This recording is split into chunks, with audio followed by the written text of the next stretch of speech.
नमस्कार बंधुरा आमी मिष्टी आजकेर एसेছি ডিম এবং ভেন্ডি দিয়ে অসাধারণ একটা রেসিপি নিয়ে, যেটা শুধু গরম গরম ভাত নয়, রুটি বা পরোটার সাথে লাগবে অসাধারণ।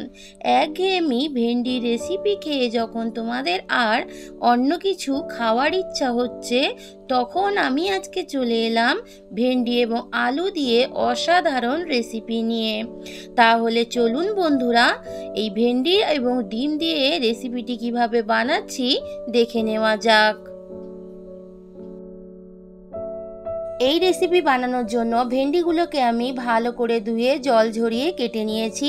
দুটো দিক একটু কেটে গোটা গোটা ভেন্ডিগুলো রেখেছি। এখানে আলুগুলো একটু সরু সরু লম্বা লম্বা করে কেটে নিয়েছি। আর এখানে দুটো টমেটো একটু মিডিয়াম সাইজ করে আমি কেটে নিয়েছি। এবারে নেক্সট স্টেপে চলে যাব। গ্যাসের মধ্যে কড়াই বসিয়ে দিয়ে দিয়েছি বেশ কিছুটা সর্ষের তেল। সর্ষের তেলটা গরম হয়ে যাওয়ার পরে এবারে কেটে রাখা আলুগুলো প্রথমেই দিয়ে দিচ্ছি, কারণ এখানে আলুগুলোকে আমি হালকা করে ভেজে নেব। এবারে আলুগুলো দেওয়ার পরে তেলের সাথে ভালোভাবে মিশিয়ে নিচ্ছি। এইবার আলুর মধ্যে আমি মিশিয়ে নেব খুব সামান্য পরিমাণে হলদি পাউডার, আর এখানে দিয়ে দিচ্ছি খুব সামান্য পরিমাণে লবণ। এখন একটু অল্প পরিমাণে হলদি পাউডার আর লবণ দিয়ে আলুটা একটু হালকা করে ভেজে নেব। একটুখানি ঢাকা দিয়ে রেখেছিলাম, ঢাকাটা খুলে নিলাম। দেখতে পাচ্ছ আলুটা কিন্তু আগের থেকে লাল লাল মতো হয়ে গেছে। এবারে আমি তুলে নিচ্ছি। এইবার ওই কড়াইতে যে তেল ছিল ওরই মধ্যে কেটে রাখা ভেন্ডিগুলো দিয়ে দিচ্ছি। ভেন্ডিগুলোও হালকা করে কিন্তু এখানে ভেজে নেব। এইরকম একটা রেসিপি যদি গরম গরম ভাত, রুটি বা পরোটার সাথে থাকে আর কিন্তু কথাই নেই। এইবার ভেন্ডিগুলো তেলের সাথে ভালোভাবে মিশিয়ে নিয়ে একটু ভাজাভাজি করে নিতে হবে।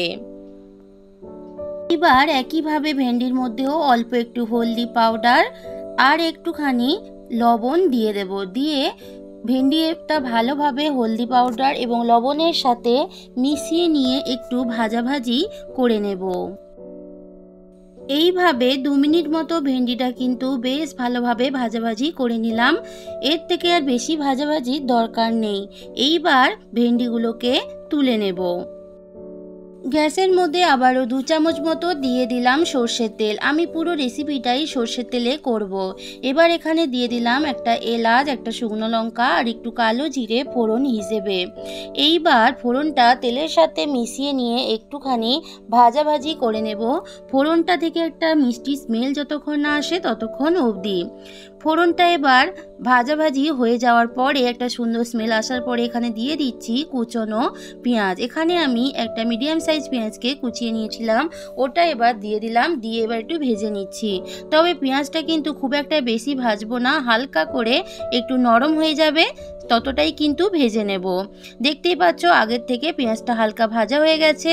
এবারে ভেজে রাখা আলুটা দিয়ে দিলাম। দিয়ে ভালো করে বেশ আবারও একটু পেঁয়াজের সাথে এবং ফোড়নের সাথে আলুটা মিশিয়ে নিয়ে একটু ভাজাভাজি করে নিচ্ছি। এই রকম একটা রেসিপি কিন্তু খুব সহজেই বাড়িতে অনেক কম টাইমের মধ্যে করে নেওয়া যায়। এবার একটু ঢাকা দিয়ে রেখে দেব আলুটা একটু আরও ভালোভাবে সেদ্ধ হওয়ার জন্য।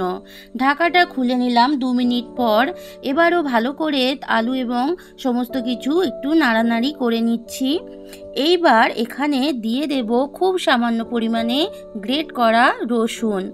এবার রসুনটা একটু তেলের সাথে মিশিয়ে নিয়ে একটু ভাজাভাজি করে নেব, যাতে রসুনের কাঁচা স্মেলটা চলে যায়। এইবার একটু ভেজে নিয়ে আলুর সাথে রসুনটা ভালোভাবে মিশিয়ে নিচ্ছি।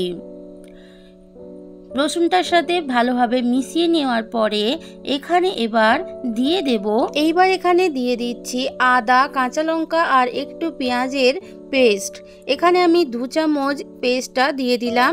পেস্টটা দিয়ে ভালোভাবে এবার আলুর সাথে মিশিয়ে নিয়ে একটু কষিয়ে নিতে হবে যতক্ষণ না কাঁচা স্মেলটা চলে যায় আদা এবং পেঁয়াজ এবং কাঁচা লঙ্কার, ততক্ষণ অবধি কিন্তু একটু কষিয়ে নিতে হবে। এইবার এখানে দিয়ে দেব খুব সামান্য পরিমাণে মানে হাফ চামচ মতো দিয়ে দিলাম হলদি পাউডার আর দিয়ে দিলাম 1/4 টিস্পুন লাল লঙ্কা পাউডার। ঝালটা কিন্তু তোমরা তোমাদের পছন্দ অনুযায়ী দেবে। এইবার এখানে দিয়ে দিলাম হাফ চামচ জিরা পাউডার। জিরা পাউডার দেওয়ার পরে দিয়ে দিলাম 1/4 টিস্পুন ধনিয়া পাউডার। এইবার এখানে দিয়ে দিচ্ছি স্বাদ মতো লবণ। লবণটা কিন্তু দেখে ইউজ করতে হবে, কারণ আগেই লবণটা কিন্তু আলু ভাজা এবং ভেন্ডি ভাজার সময় ইউজ করেছি। অল্প একটু জল এখানে দিয়ে এবার কষিয়ে নিতে হবে। অল্প একটু জল দিচ্ছি কারণ শুকনো যেহেতু মশলাটা সেটা পুড়ে যেতে পারে, তাই এখানে অল্প একটু জল দিয়ে ভালোভাবে মিশিয়ে নিয়ে একটু কষিয়ে নিচ্ছি। দেখতেই পাচ্ছ বন্ধুরা, আগের থেকে কিন্তু মশলাটা অনেকটাই কষানো হয়ে গেছে। এইবার এখানে দিয়ে দিচ্ছি কেটে রাখা টমেটো দিয়েও বেশ ভালোভাবে আবারও সব কিছুর সাথে মিশিয়ে নিয়ে একটু কষিয়ে নিচ্ছি। এতক্ষণ যারা পুরো রেসিপি জুড়ে আমার সাথে আছো তোমাদের সবাইকে অসংখ্য ধন্যবাদ। এইভাবে তোমরা সব সময় আমার সাথে থেকো। দেখতেই পাচ্ছ এই ভাজতে ভাজতে আলুটা কিন্তু সেদ্ধ হয়ে গেছে। এইবার এখানে দিয়ে দিচ্ছি ভেজে রাখা ভেন্ডিগুলো দিয়ে আবারও সব কিছুর সাথে মিশিয়ে নিয়ে একটু কষিয়ে নিচ্ছি। আমার আজকের রেসিপি যদি তোমাদের ভালো লাগে আমার চ্যানেলকে সাবস্ক্রাইব করে পাশে থাকার অনুরোধ রইল। বেল বাটনটা অবশ্যই প্রেস করো, তাহলে নতুন নতুন ভিডিও দিলে সবার আগে তোমাদের কাছে চলে যাবে, তোমরাও টাইম মতো দেখে নিতে পারবে। এইবার দেখো কিছুক্ষণ টাইম নিয়ে আবারও প্রায় 5 মিনিট মতো ভেন্ডিটা সব কিছুর সাথে মিশিয়ে নিয়ে একটু কষিয়ে নিচ্ছি। এই রেসিপিটি এতটাই টেস্টি হয় যে তোমরা বাড়িতে যেদিন বানাবে তোমরা সেদিন বুঝতেই পারবে যে কতটা টেস্টি হয়। রুটির সাথে কিন্তু লাগে অসাধারণ, তেমনি গরম গরম ভাতের সাথেও লাগবে কিন্তু অসাধারণ। যারা ভেন্ডি খায় না তারাও কিন্তু খেতে পছন্দ করবে। সব কিছু বেশ ভালোভাবে কষিয়ে নেওয়ার পরে মাঝখানে আমি একটুখানি জায়গা ফাঁকা করছি। এইবার এখানে আমি দিয়ে দিচ্ছি একটা ভেঙে রাখা ডিম। এখানে আমি আজকের ভেন্ডি এবং ডিম দিয়ে যে কত ইউনিক একটা অসাধারণ একটা রেসিপি হতে পারে সেটাই করে দেখাচ্ছি।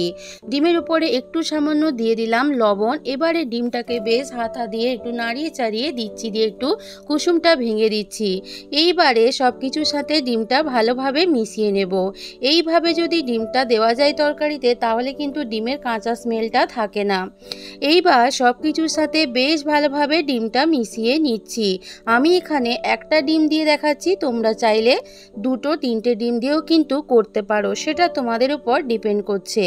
এবারে সব কিছু একটু ভালোভাবে মিশিয়ে নিয়ে একটু আবারও ভাজাভাজি করে নিতে হবে। নিয়ে সব কিছুর সাথে বেশ ভালোভাবে মেশানো হয়ে ভাজাভাজি করে নিলাম। দেখতেই পাচ্ছ রান্নাটা কিন্তু অলমোস্ট কমপ্লিট হয়ে এসেছে।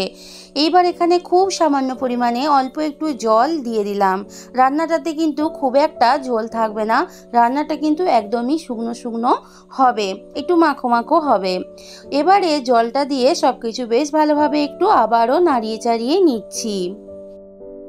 এই অবস্থায় একটুখানি নাড়িয়ে চাড়িয়ে নিয়ে ঢাকা দিয়ে রেখে দেব আরও ভালোভাবে সব কিছু সুসিদ্ধ হওয়ার জন্য। 2 মিনিট এইভাবে ঢাকিয়ে রেখে দিলাম, তারপরে ফিরে আসছি। 2 মিনিট বাদে ফিরে এসে ঢাকাটা খুলে নিলাম, নিয়ে সব কিছু বেশ ভালোভাবে আবারও হাতা দিয়ে নাড়িয়ে চাড়িয়ে দিচ্ছি। রান্নাটা কিন্তু আমার অলমোস্ট কমপ্লিট হয়ে এসেছে। এই রেসিপিটি এতটাই টেস্টি হয় যে না তোমরা খেলে বিশ্বাস করবে না।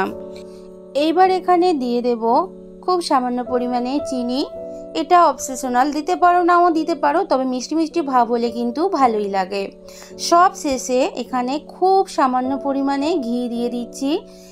এটা তোমাদের যদি ফ্লেভারটা ভালো না লাগে তোমরা স্কিপ করতে পারো, তবে স্পেশালি এই রেসিপিতে এই ঘিয়ের ফ্লেভারটা কিন্তু ভালোই লাগে। এইবার সব কিছু ভালোভাবে মিশিয়ে নিচ্ছি। রান্নাটা আমার একদম কিন্তু কমপ্লিট। এবারে গ্যাসের ভলিউম অফ করে 10 মিনিটের মতো স্ট্যান্ডিং টাইমে রেখে দেব, তারপর ফিরে আসছি। অসাধারণ স্বাদে ভেন্ডির রেসিপি একদম কিন্তু রেডি হয়ে গেছে। আমি সার্ভ করে নিচ্ছি। গরম গরম ভাত, রুটি, পরোটার সাথে কিন্তু জাস্ট লাগবে অসাধারণ। আমার আজকের রেসিপি ভালো লাগলে অবশ্যই একটা লাইক করে কমেন্ট করে জানিও তোমাদের কেমন লাগলো। বেশি ভালো লাগলে শেয়ার করে দিও। আমার চ্যানেলের পুরনো এবং নতুন বন্ধু সবাইকে পাশে থাকার অনুরোধ জানিয়ে আজকের মতো তোমাদের থেকে বিদায় নিচ্ছি। সবাই ভালো থেকো, সুস্থ থেকো, সব সময় হাসতে থেকো। টাটা।